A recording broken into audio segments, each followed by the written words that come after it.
When we look at triple integrals and spherical coordinates, the first thing we need to look at is what is a spherical coordinate. So here we have a spherical coordinate, and it's the point P, and we have 3 Greek letters here. The first one is rho, and rho is equal to the length from the origin to the point P, that line segment. And then we have theta, and theta is our normal equation that we've been using in trigonometry, but it's the angle from x to what we're looking at. And the third one is phi. Some people call it phi. Most of the time I'll call it phi. That's what we tend to call it in math. And it is the angle from the z-axis to the line segment. So you can see it listed here. It's the angle from the z-axis to the line segment. Now our spherical coordinate system is very helpful when we have symmetry about a point. So when we have a sphere, so here we have rho is equal to a constant, and that gives us a sphere. We're going to find that rho is equal to x squared plus y squared plus z squared. And then in the next figure, we have that theta is equal to a constant, and that gives us a half plane. And in figure 4, we have that phi is equal to a constant, and that gives us a half a cone. So these are cases where our spherical coordinates are very helpful, and you'll see them happening. Now, this next thing we're going to look at is this figure helps us see that the relationship between your rectangular and sphere coordinates are easy to see in this case. So we're going to say that z is equal to rho times cosine of theta. I'm sorry, right? Rho times cosine of phi, and we're going to say that r is equal to rho times sine of phi. Now on top of that, we already know that x equals r cosine theta. So if we use that, then we can say that x equals rho times sine of phi times cosine of theta. So that gives us our x value. We know that y is equal to r sine of theta. So that means in our spherical coordinates, y is equal to rho times sine of phi times cosine of theta. And then we are given above that z is equal to rho times cosine of phi. So let's write those out down here. These are important for our rectangular coordinates. So x is equal to rho times sine of phi cosine of theta.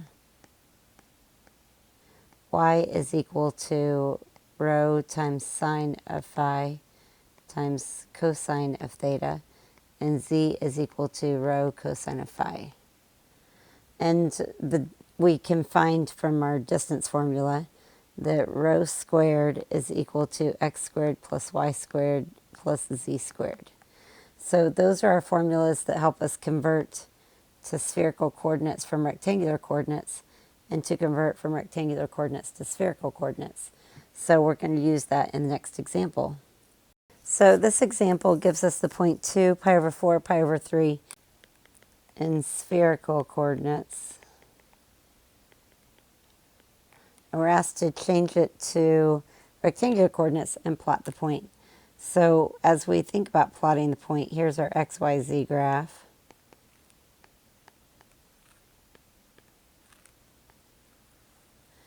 And we're going to come over pi over 4 to, we're going to cut it about in half as the pi over 4. And that's our theta. And the length is 2, but we need an angle here of pi over 3 between the z and there. And then we're going to have a length of 2. So this is the point 2, pi over 4, pi over 3. And we could label them accordingly. That should probably be a dotted line. So let's draw a dotted line connecting them. They put solid lines, but it kind of is easier to picture when we look at it as dotted lines. Now we're asked to change it to rectangular coordinates. So we're going to use those formulas that we were given before. So x equals rho times sine of phi cosine of theta. So x equals 2 times sine. Now remember that our point P is given in the order of rho, theta, and then phi. So 2 sine of pi over 3 times the cosine of pi over 4. So we have 2 times the square root of 3 over 2 times the square root of 2 over 2. And so we end up with the square root of 6 over 2. So that's our x value. Now let's find y. Y equals rho times sine of phi times sine of theta. So y equals rho, which is 2, times sine of pi over 3 times sine of pi over 4. Now notice that this rho sine of phi is the same in both because it's taking the place of r in our r cosine theta and our r sine theta. So that makes it a little easier to remember. So we have y equals 2 times the square root of 3 over 2 times the square root of 2 over 2. Sine of pi over 4 and cosine of pi over 4 are the same. So we end up with the square root of 6 over 2. And now let's find z. So z equals rho times cosine of phi. So z equals 2 times cosine of pi over 3. So z equals 2 times the cosine of pi over 3 is 1/2. So we get 1 for z. So our rectangular coordinate, so we can say that our p of 2 pi over 4 pi over 3 is equal to the point square root of 6 over 2, square root of 6 over 2, 1 in rectangular coordinates. You can tell that if you don't label these, the spherical one looks more spherical with the radians in it, but it helps to label it and know where you're going. In this problem, we have 0, 2 square root of 3, and negative 2 in rectangular coordinates, and we're asked to change it to spherical coordinates. So we know that rho squared equals x squared plus y squared plus z squared. So I'm going to say that rho is equal to the square root of 0 squared, which is 0, plus 2 squared of 3 squared, that's 3 times 2 times 2 is 12, plus negative 2 squared is 4, so we have the square root of 16, which is 4. So rho is 4. And then we're going to use the equations that were given and solve for our phi and our theta. So we know that z is equal to rho times cosine of phi, or phi. It doesn't really matter what you say. Some people are going to be picky. It's not used a ton, but phi is mathematically what we use usually. So we know that z is negative 2, and we know that rho is 4, so cosine of phi. So we have negative 1/2 equals cosine of phi. Now, cosine of phi is pi over 3. The reference angle is pi over 3. And you can use your unit circle. You can use lots of things to get there. I'm going to use my reference angle is pi over 3, and I'm in quadrant number 2 with the negative cosine. So that means that phi is equal to 2 pi over 3. And then I also need to find the theta. So you can use x or y, either one. Let's go with x. So we know that x equals rho times sine of phi times cosine of theta. Now remember, we're looking for theta here. So x is 0. It doesn't really matter what you have here because rho is 4 and sine of 2 pi over 3. Cosine of theta. We divide 0 by all that stuff and get 0 equals cosine of theta. Now this means that theta equals 0. If you think about cosine, this is pi over 2 and 3 pi over 2. But since our y value is positive, that means it can't be this one, because that would give us a negative y value if you think about where 3 pi over 2 sits. So our spherical coordinates would be rho, and then we have theta, which is pi over 2, and then we have our phi, which is 2 pi over 3. So this is in spherical coordinates. Okay? It's not too difficult. It just takes a tad bit of practice just to help remember the formula. So that's kind of important to catch. It's often helpful to notice these things now rather than later, but a lot of times our notation is universal. Mathematically, it tends to be, but this warning note pops up. It says there's, in your textbook, that's where this came from. There's not a universal agreement on the notation for spherical coordinates. Most books on physics reverse the meanings of theta and phi and use r in place of rho. R is our English version of the Greek letter rho, so that kind of makes sense. But pay attention to that if you're taking or using this in physics. Now in the spherical coordinate system, let's look at triple integrals. And the spherical coordinate system, instead of a rectangular box, we have a spherical wedge. And we say that the region E is rho, theta, phi, such that rho is bounded by A and B. Theta is bounded by alpha and beta.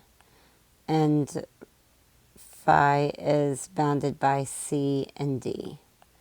We went back to nice English letters for that one. Where our A is greater than 0, and there's some other definite things here. So we usually specify where A is greater than or equal to 0, beta minus alpha is less than or equal to 2 pi. That value has to be less than 2 pi because it's not a whole revolution.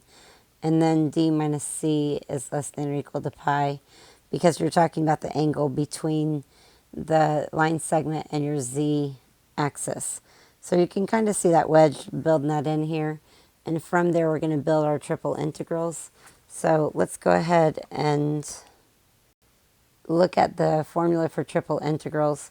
So the triple integrals, and you can see the bounds over here on the left-hand side as we talked about A to B, alpha to beta, C to D. So we're going to integrate f of our function, and we have the x value, which is rho sine of phi cosine of theta. We have the y value, which is rho sine of phi sine of theta. And we have the z, which is rho cosine of phi. As a part of that formula, we also have rho squared sine of phi. And then at the end, we have the integration with respect to rho, with respect to theta, and then with respect to phi, where E is a spherical wedge given by that domain we stated above. Now, if you look at the box underneath the box, it says Formula 3 says, by the way, that's Formula 3 up above, that we convert a triple integral from rectangular coordinates to spherical coordinates using the formulas that we've already talked about above and the appropriate limits. And you replace dv with, instead of r d theta, you're going to use rho squared sine phi d rho d theta d phi. So they have an illustration figure for that. And we can look at it in figure 8. So you can see the figure here, and notice the dv is equal to rho squared sine phi d rho d theta d phi. So we're going to build our triple integrals. You can see the wedge happening and all of that fun stuff there. So this problem says evaluate the triple integral over the region B for e to the x squared plus y squared plus z squared to the 3 halves dv, where b is the unit ball defined as x squared plus y squared plus z squared is less than or equal to 1. Now, this could be done in rectangular, but it's going to be a whole lot easier to remember, or let's say recall, because it's less words to write, that rho squared is equal to x squared plus y squared plus z squared. So as you can see, this is rho is less than or equal to 1 there, and this is rho squared up here. I'm sorry, that's rho. They're both rho squared. So let's say the triple integral over the region B, and we have e to the rho squared, and that rho squared is the power of 3 halves. And in place of dv, we're going to write rho squared. Go back to that formula that we did on the previous screen. It's exactly the same. So we have rho squared sine of phi. And we're going to integrate with respect to, first of all, rho, then theta, and lastly phi. So this isn't too difficult to build, but be careful that your rho's and your e's don't blend. Mine are looking pretty rough. So we're going to say e to the power of rho, and then 2 times 3 halves is 3. And we have rho squared sine of theta, sorry, sine of phi, sorry about that, d rho, d theta, d phi. And we need bounds. So when we think about the bounds, we're working in a sphere because it's the unit ball. So if you think about a sphere, let's back up and talk about our B here. So in our B, we have x, y, z, such that x squared plus y squared plus z squared is less than 1. So think about, because we have, let's start off with our point. All right, because we have a ball, this means our rho, which is the line segment, is going to be a unit circle all the way around the sphere. So rho is going to be between 0 and 1 because the radius of that line segment is always 1. And theta is going to complete the sphere, so theta is going to be between 0 and 2 pi. So 0 is less than or equal to theta, which is less than or equal to 2 pi. And lastly, we're going to deal with our phi, and that will always be between, it has to be between 0 and pi, and so that's what this is going to be in this case. If it went farther, it would wrap onto itself. So that all works. So now we can write our triple integral of e to the rho to the third times rho squared sine of phi d rho. So that means I'm going to put 0 to 1. D theta, so I'm going to put 0 to 2 pi. And d phi, so we're going to put 0 to pi. So we can integrate this. We're starting with rho. So here we have this. We need to use u sub. So I'm going to say note, and I'm going to integrate e to the rho to the third rho squared d rho. So I'm going to take off the bounds and just do the integral and then come back. So I'm going to let u equal rho to the third. So that means du is equal 3 rho squared d rho. So d rho is equal to 1 over 3 rho squared times du. So we have the integral of e to the u times rho squared times 1 over 3 rho squared du. U sub is a skill that you need to make sure you have mastered. We're going to cancel out the rho squareds. So we have the integral of 1/3 e to the u du, which gives me 1/3 e to the u plus c, which is 1/3 e to the rho to the third plus c. So that means we can bring down our two outside integrals. We have the integral from 0 to pi, the integral from 0 to 2 pi. And then when we integrated that, we got 1/3 e to the rho to the third from 0 to 1. And then we have sine of phi, and then we have d theta d phi. So when we plug in that 0 to 1, let's move this up and put some space here. So we have 0 to pi, 0 to 2 pi. When we plug in 1, we get 1/3 e to the 1 power minus 1/3 e to the 0, which is 1. Sine of phi d theta d phi. Now if you look at all of this green parentheses, all of that is a constant. 1/3 e minus 1/3 is all a constant. So I'm going to pull it out front, 1/3 e minus 1/3. And we have the integral from 0 to pi, and the integral from 0 to 2 pi. And we have sine of phi d theta d phi. Now we're integrating first with respect to theta. So as we look at this in terms of theta, this doesn't change. Let me catch up here. So the integral from 0 to theta. When we integrate from 0 to 2 pi, this we just get a theta and then sine of phi. And the bounds are 0 to 2 pi. And then we're going to integrate with respect to phi. So I'm going to say 1/3 parentheses e minus 1 because I like it better. And factoring out that 1/3. We're going to plug in for theta, and we get 2 pi minus 0 is just 2 pi sine of phi d phi. Now we can pull that 2 pi out front as well. and call it 2 pi over 3 e minus 1. The integral from 0 to pi, sine of phi d phi. So when we integrate sine, we're going to bring all this stuff down on the front. We actually get negative cosine of phi from 0 to pi. So that means we have 2 pi over 3 e minus 1. When you plug in pi, you have negative cosine of pi. And when you plug in 0, you have minus, which turns to a plus, cosine of 0.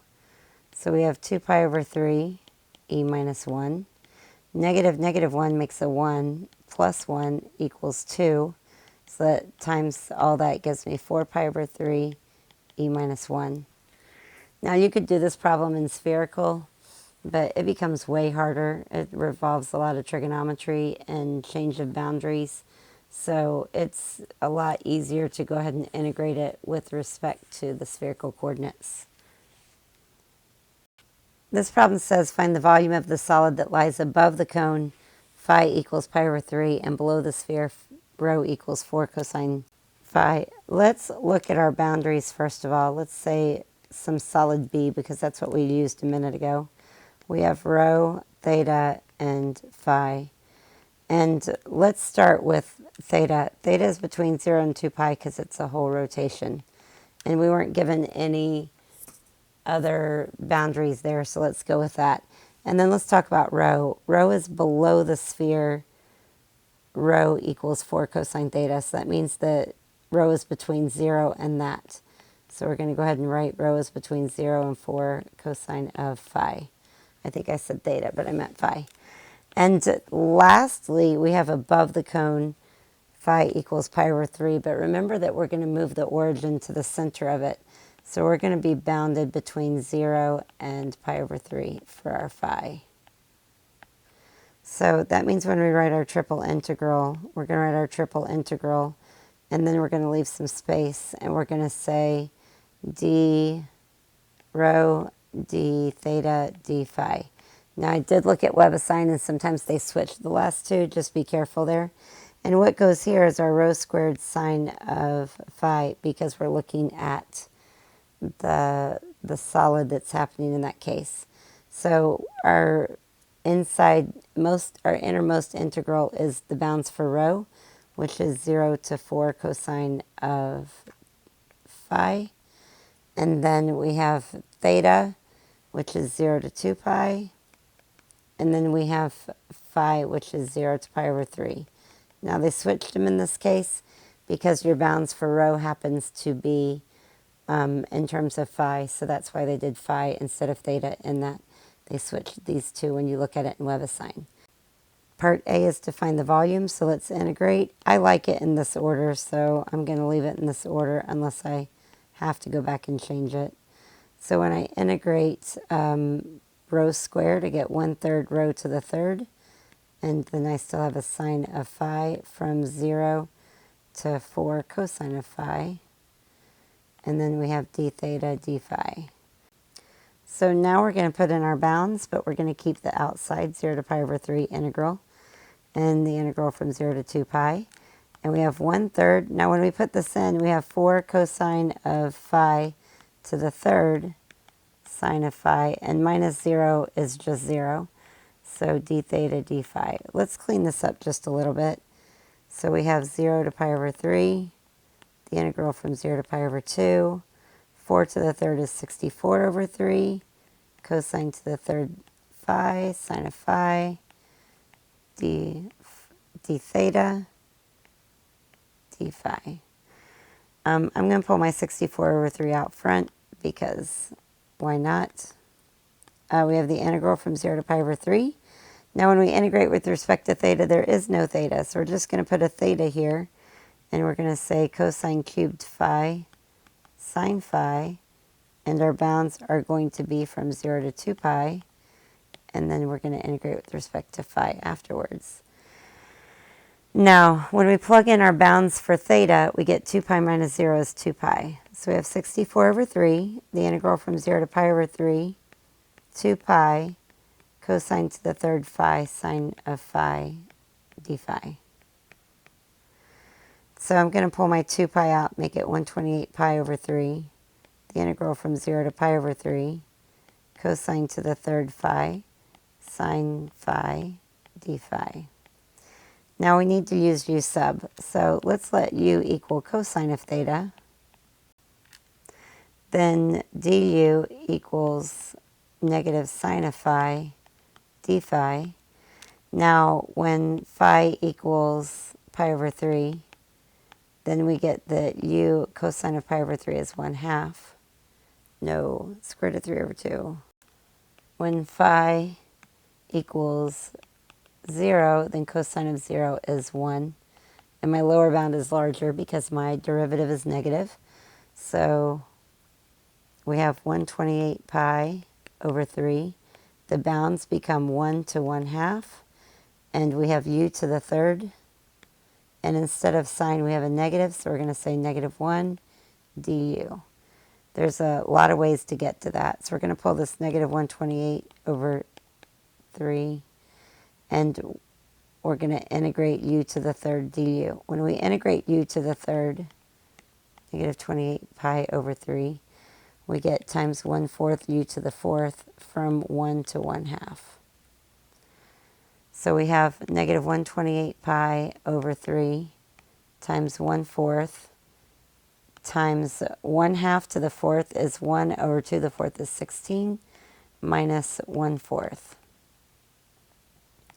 So I have negative 128 pi over 3 times 1/4 times negative 3 over 16. Common denominators in my head, but I have 1 over 16 minus 1/4. Common denominators is 1 over 16 minus 4 over 16 is negative 3 over 16. Just double checking that for all y'all. So here we have a 4 and a 16. And that makes 64. So we have negative 128 pi over 3 times negative 3 over 64. These 3's cancel. The negatives make a positive, and we end up with 2 pi. I hope that you understand this lesson. I hope that you enjoy it, and have a great day.